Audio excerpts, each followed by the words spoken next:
Laudetur Jesus Christus, Vatican and World News.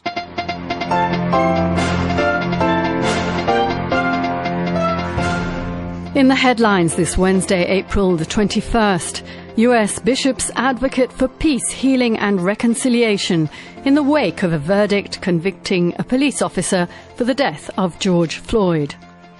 Caritas Philippines raises the alarm about the consequences of a decision by the president to lift a moratorium on new mining deals. And Pope Francis reflects on the importance of vocal prayer. In the Vatican, I'm Linda Bordoni.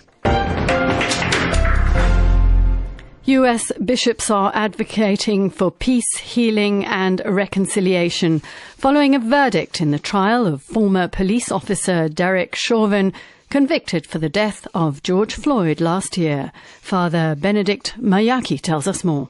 U.S. bishops are calling for racial healing and reconciliation in the wake of a verdict in the trial of Derek Chauvin, a Minnesota police officer involved in the death of 46-year-old George Floyd.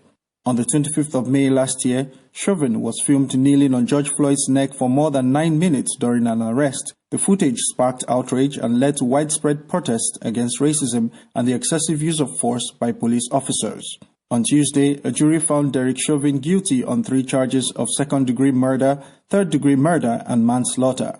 Following the Tuesday verdict, Bishop Shelton Faber, the U.S. Bishops' Ad Hoc Committee Chairman Against Racism, and Archbishop Paul Coakley, the Committee Chairman on Domestic Justice and Human Development, issued a statement. The bishops noted that the death of George Floyd highlighted and amplified the need to see the sacredness in all people, but especially those who have been historically oppressed.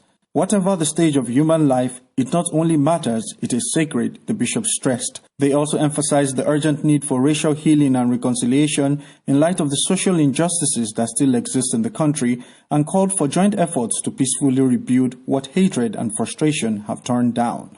Also, in light of the verdict, the Minnesota Catholic Conference has called for compassion, reconciliation, forgiveness, and peace amid questions about the impact of racism in society and culture. In a statement released on Tuesday, the bishops lamented the sad and undeniable truth that racial discrimination and prejudice impacts the lives and livelihoods of millions of citizens. Nonetheless, they insist that we cannot permit anger and hate to prevail.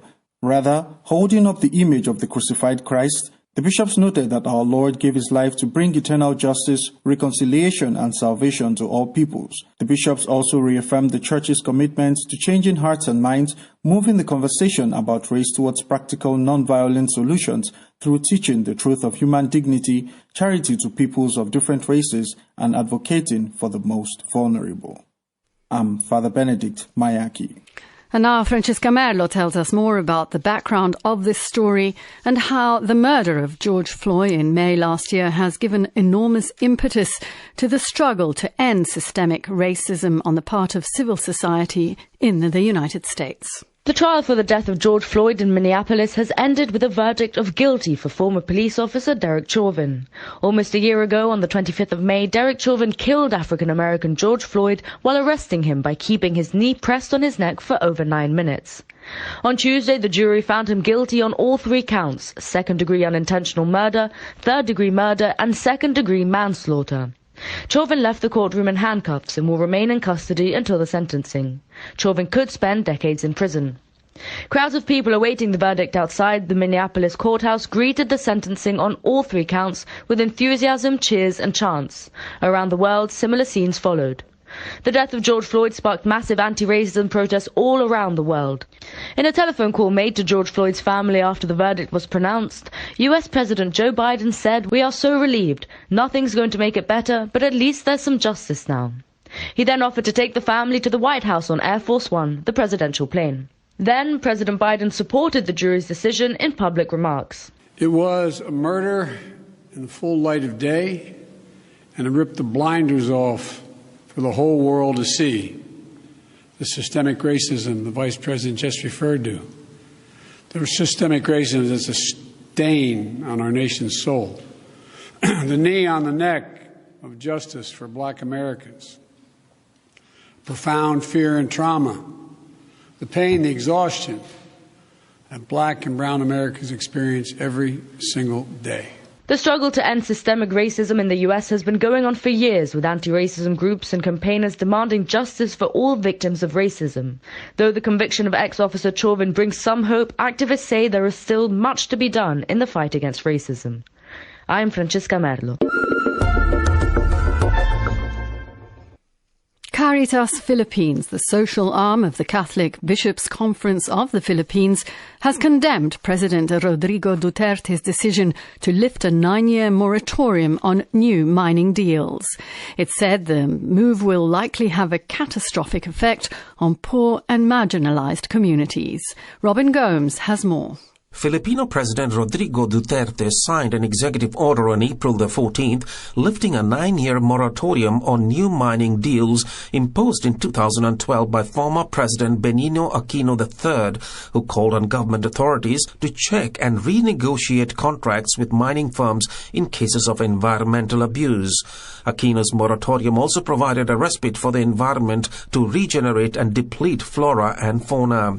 Duterte's spokesman Harry Roque explained that the country is expecting about $4 billion in capital investments from 3 major mining projects. They are expected to generate $800 million in local taxes and $400 million worth of social development projects. He told the Business World newspaper that indigenous groups are also expected to benefit with around $310,000 in royalties from the major mining projects.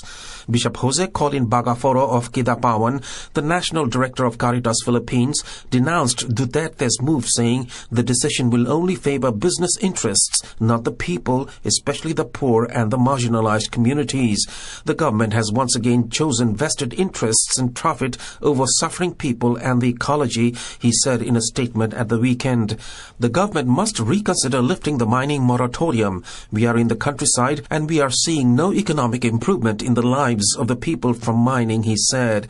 Mining is a highly contentious issue in the Philippines after past cases of environmental mismanagement fueled a strong lobby against the industry led by local governments, legislators, advocacy groups, anti-mining activists and the Catholic Church.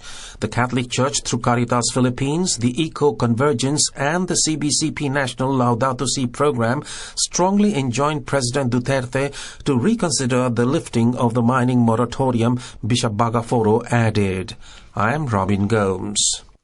In Chad, opposition politicians have rejected the army's appointment of President Idriss Déby's son to take over in the wake of his death.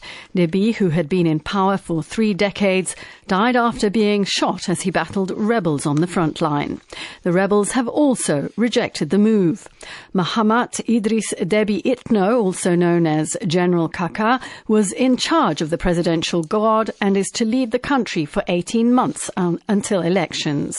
But observers are warning that the move is unconstitutional and the Speaker of Parliament should take over when a sitting president dies before organising elections. Déby's death was announced on state TV on Tuesday, a day after provisional election results projected he would win a 6th term in office at the helm of the oil-rich African country. And there's a new development in Mexico's 15-year ongoing drug war, with drones packed with plastic explosives being dropped on police officers from the sky. James Blears reports on a potentially deadly quirk of technology. The attack happened near to the city of Aquilila in the western state of Michoacán. Police officers have been trying to fill trenches dug and barricades placed over a road when 2 drones fitted by plastic explosives designed to remotely detonate fell on them out of the sky. 2 police officers were wounded but have been treated in hospital and sent home. In August, a raid discovered explosive drones in a car of the Jalisco New Generation drug cartel. This cartel is fighting another called the New Michoacán family for control of this city, as it's the birthplace of their leader known as El Mencho. The DEA is offering a $10 million reward for information leading to his capture.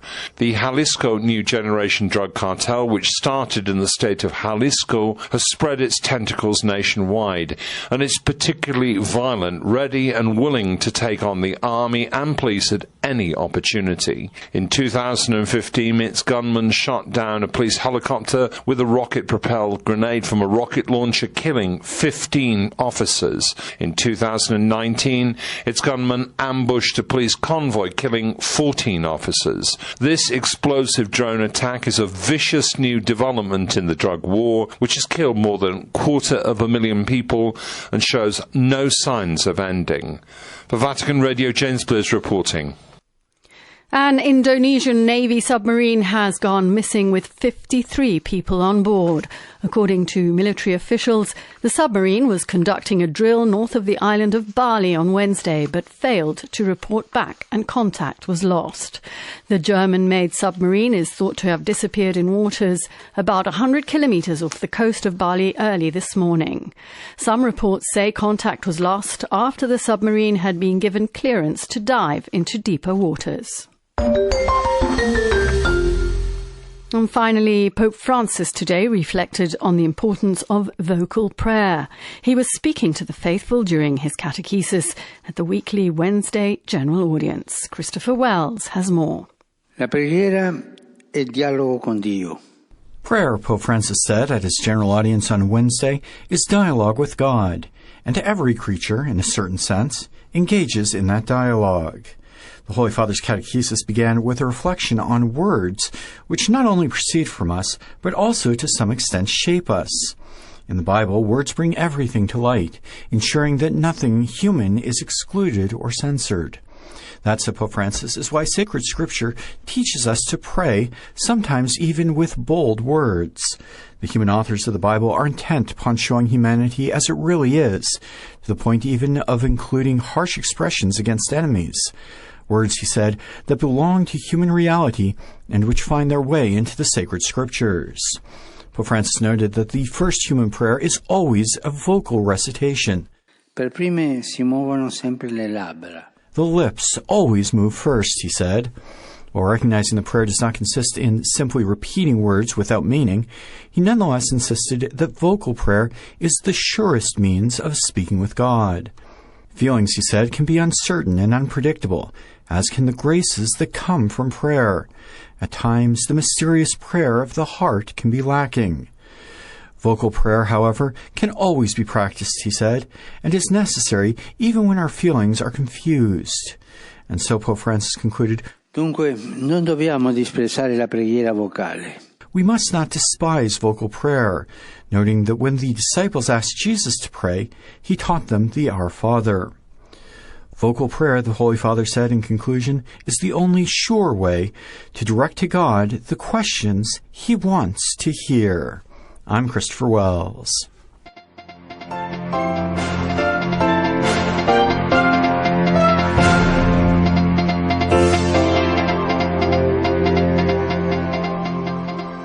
And that brings us to the end of this edition of Vatican and World News. But you can join us again tomorrow at this same time for more.